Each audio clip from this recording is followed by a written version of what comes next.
now I'm going to talk to you about the criteria for success. Okay, so with the criteria for success, the real reason that it's important is because it directly influences what your evaluation is going to be about.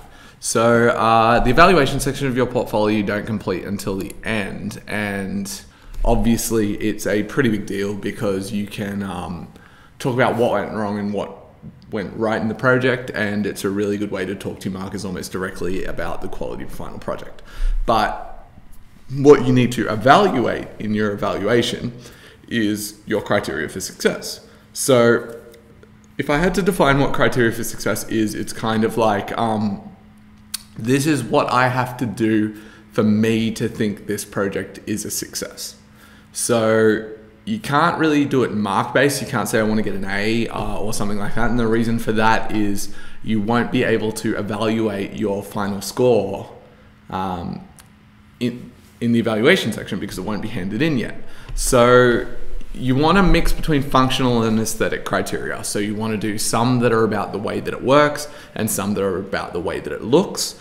But you can also go a little bit further and talk about some of the things like even in your limitations. So for this student, as he was doing a Star Wars film, he wanted to avoid it being infringing on too many copyrights. So he said originality was one of his criteria for success. So if the film was original and not too cliched and too like Star Warsy, for want of a better word, then it would be a success. It also had to abide by Australian copyright laws. If the project was finished with plenty of time at the end, then it would be a success. If the quality of it was at least to a fan film thing, then it would be a complete success. And what's interesting is you don't actually have to do these. So you can say, this is what I want at the start of the project to be a success, and you can fail. That's okay. You don't lose any marks for that.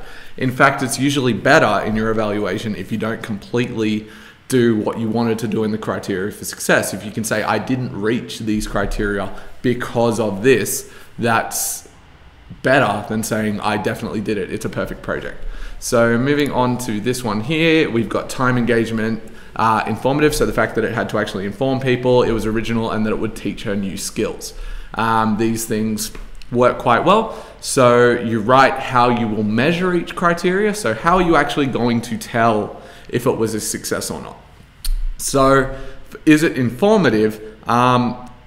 Then the way that this student decided they were going to make sure it was informative was by doing extensive research into engagement in animation and how other designers communicate information. And then she was going to incorporate those techniques into the final work. With this one, the aesthetics. So all aspects must look professional. So layout, fonts, colors, and overall design must be with a consistent theme throughout. Also, she wanted a 1960s animation style with a 2D style like the 1960s. And I don't think in the end that she actually got this in her work. And we'll see it as we go forward. She mainly used photos.